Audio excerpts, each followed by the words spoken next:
श्रीवास्तव मेरा नाम है। मेरी AIR 1 आई है CSE 2 2023 में और मैं लखनऊ से हूँ और अभी मैं IAS अंडर ट्रेनिंग हूँ हैदराबाद SVP NPA में। ये थर्ड अटेम्प्ट। हाँ, तो मेरी रैंक 236 आई थी CSE 2022 में और उसके थ्रू मेरे को IPS अलॉट हुआ था। मैं प्लेसमेंट लिया था। मैं गोल्डमैन सैक्स में लगभग 15 मंथ्स काम किया। मैंने फाइनेंशियल फर्म में हूँ अमेरिका की, वहाँ पर उसमें मैंने काम किया था। मैंने 15 मंथ्स अप्रॉक्सीमेटली जॉब की थी गोल्डमैन सैक्स में। उसके बाद मेरे को वही लगा कि this job is not something that I want to do for myself. तो पीपल कनेक्ट और इंक्लूडिंग पर्सनैलिटी डेवलपमेंट, जो कि काफ़ी यूनिडायमेंशनल हो जाता है कॉर्पोरेट जॉब्स में because of them being this job. उसकी वजह से मैंने डिसीजन लिया कि मैं नौकरी छोड़ के और UPSC की तैयारी करूंगा और अपनी करियर चेंज करूंगा। तो मेरा प्रीलिम्स में जैसे फर्स्ट अटेम्प्ट में नहीं हुआ था, सेकंड अटेम्प्ट में मैं IPS बन गया था और थर्ड अटेम्प्ट तो आ गया है। तो मैंने अपनी तैयारी घर रह के की थी लखनऊ में ही, और उसके मेजर 2 रीजन थे। पहली बात कि मैंने अपने सीनियर्स जो ऑलरेडी सर्विस में थे उनसे बात की, तो उन्होंने भी ये सजेस्ट किया था कि कोचिंग्स आपको इनिशियली हेल्प कर सकते हैं अगर आप जीरो से स्टार्ट कर रहे हैं, लेकिन अगर थोड़ा बहुत भी आपको आइडिया है तो फिर घर पे रह करके प्रिपरेशन करना एक रैशनल चॉइस होगी। उन लोगों ने भी घर पे रह के की थी, तो एक वो रीजन था। और दूसरा ये था कि मेरे घर वालों को भी ये मोटिवेशन था कि वो लोग पूरा सपोर्ट कर रहे थे। अलग से रह करके फिर खाना पानी और राशन 50 तरह की दिक्कतें रहती हैं, तो वो दिक्कतें घर में रिजॉल्व होनी थी। घर वालों का पूरा सपोर्ट था। और रही बात सेल्फ मोटिवेशन की, तो उसमें तो वही मेन था कि एक आपकी इंटरनल ड्राइव होनी चाहिए कि आपको ये क्लियर करना ही है, अपने लिए करना है, अपने घर वालों के लिए करना है, या जो भी रीज़न आप अपने आप को दे पा रहे हैं तो उसके लिए करना है। बट वो इंटरनल ड्राइव आपकी होनी चाहिए। घर में रह करके वो भी फायदा रहता है कि आप लोगों से बात कर रहे हैं अपने घर वालों से, तो एक वो स्ट्रेस आपका जो भी बिल्डअप होता है दिन भर में वो टोन डाउन हो जाता है। तो ये सारे मेजर रीजंस थे जिसकी वजह से मैंने सेल्फ स्टडी घर पे रह करके ऑप्ट की थी। तो मैं अपना स्टेप वाइज अगर बताऊं तो पहले अटेम्प्ट में तो मैंने बहुत सारे टेस्ट लगाए थे, लेकिन पहले मैं हुआ नहीं था। तो फिर बाद में मैंने रियलाइज किया कि it's not just about hard work कि आपने कोर्स प्रिपेयर कर लिया, it's also about smart work. तो सेकंड अटेम्प्ट में जो मेरी मेन चेंज जो मैंने किया था वो ये था कि मैंने नॉट जस्ट टेस्ट सीरीज तो मैंने थोड़ा सा टोन डाउन कर दिया था अपना। मैं प्रीवियस ईयर पे बहुत ज़्यादा फोकस करता था, पास्ट 10 ईयर्स और स्पेशली पास्ट 3 ईयर्स।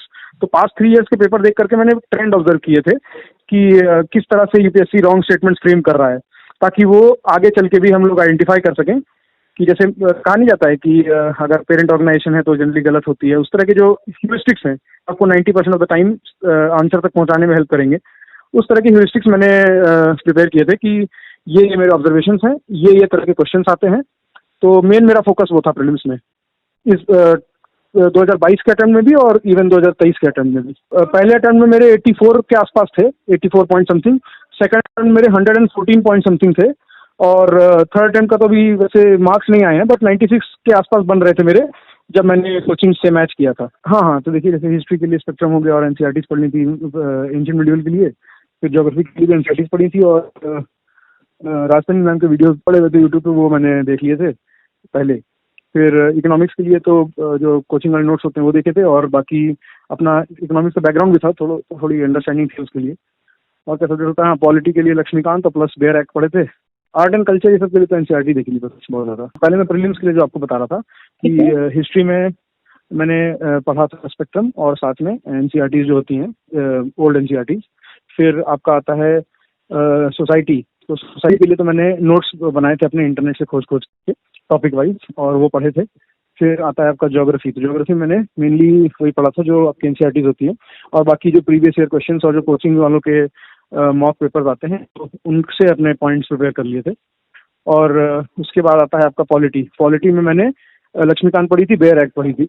बाकी जो साइड टॉपिक होते हैं जैसे गवर्नेंस हो गया, सोशल जस्टिस, ये सब के लिए मैंने नोट्स भी प्रिपेयर किए थे ऑनलाइन ही, और प्लस टॉपर्स के नोट्स देख के। फिर इंटरनेशनल रिलेशंस के लिए तो वही स्टैंडर्ड है जो PT 365 मेन 365 वो देख ली थी। हाँ, तो इकोनॉमी के लिए मैंने नोट्स भी थे और प्लस मेरा थोड़ा बैकग्राउंड में था तो अंडरस्टैंडिंग थी, प्रीलिम्स में उतनी दिक्कत नहीं हुई। मेंस के लिए फिर मैंने PYQ और प्लस वही फिर जो कोचिंग के जो आते हैं ना सॉल्व पेपर्स सीरीज वाले, वो देख लिए थे। और क्या आता है इन्वायरमेंट के लिए भी सेम, मतलब पेपर 3 में मोस्टली मैंने सेम ही काम किया था, बस सिक्योरिटी जो पोर्शन होता है उसके लिए मैंने अलग से अपने नोट्स बनाए थे, और एग्रीकल्चर वाले पार्ट के लिए हाँ वो मैंने दोनों नोट्स बनाए थे अपने। बाकी तो मैं ऐसे ही देख रहा था प्रीवियस ईयर क्वेश्चंस प्लस आपका जो टेस्ट सीरीज के होते हैं सॉल्व वो वाले, और ये दो मेनली।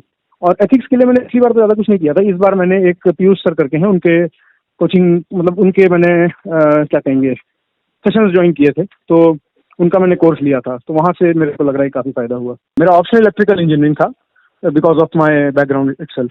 तो मेरा मेन फोकस था उन चीज़ों पे जो मेरा पिछली बार इतने सही नहीं रहे थे, जब या मेरे को लग रहा था कि मैं अप टू द मार्क नहीं था। मेनली GS1, GS4 और इलेक्ट्रिकल। तो GS1 में मैंने नोटिस किया था कि मेरे नंबर ऑफ डायग्राम्स या number of attempts, number of dimensions, वो चीज़ें कम थी जो मैंने अपने दोस्तों से डिस्कस की थी, कि जैसे ऑल्टरनेटिव डायमेंशन देना, कि हाउएवर जो क्वेश्चन में लिखा है उसके अपोजिट भी चीज़ें चल रही हैं, वो वाला एक डायमेंशन, प्लस थोड़े बहुत डायग्राम्स जैसे आर्ट एंड कल्चर के डायग्राम्स, वो सब मैंने GS1 में ऐड किए थे इस बार। एथिक्स में तो मैंने प्रॉपर तैयारी इस बार की, पिछली बार मेरे पास ऐसे कुछ नोट्स वोट्स नहीं थे, हैफाजार्ड था काफ़ी। इस बार मैंने प्रॉपर तैयारी की, मतलब सेशंस लिए और इवन क्या कहेंगे टेस्ट वेस्ट लिखे एक्स्ट्रा, तो वो एथिक्स की स्पेसिफिक प्रिपरेशन मैंने की थी। इलेक्ट्रिकल में तो वही था कि विथ अटेम्प्ट आपका इंप्रूव होने लगता है, चीज़ें भी ज़्यादा याद होने लगती हैं और एफिशिएंसी भी इंप्रूव होने लगती है, तो उसमें ऐसे अलग से कुछ नहीं किया था, लेकिन बस प्रैक्टिस की थी काफ़ी। तो ये 3 मेरे मेन फोकस एरियाज थे। अभी तो खैर 2 मंथ बचे हुए हैं, तो आई वुड मतलब मेरी ये स्ट्रेटजी होती कि मैं इस वक्त अपने सारे सिलेबस जो मैंने अपने नोट्स में कर रखा है या बुक में हाईलाइट कर रखा है, उन पॉइंट्स को मैं क्विकली रिवाइज करने की कोशिश करता, और थोड़ा टाइम में रोज 1 घंटा 1.5 घंटा डिनोट करता कि अपने जो अगर अपने मॉक लगाए हैं तो वो रिवाइज कर लें, और मेनली प्रीवियस ईयर क्वेश्चंस पे फोकस किया जाए कि उनके जो पैटर्न्स हैं वो अपने दिमाग में बैठाए जाएं कि हाँ इस तरह के पैटर्न्स में इस तरह की चीज़ें हम सोच सकते हैं कि स्टेटमेंट किस तरह फ्रेम हो रहे हैं एक्सेट्रा। तो मेरा मेन फोकस ये होता। तो ये थी मेरी मेनली प्रीलिम्स की स्ट्रेटजी, और बाकी मैं डिटेल्ड एक ऑडियो या वीडियो बनाता हूँ इसके ऊपर। Wish you all the best for prelims. Thank you.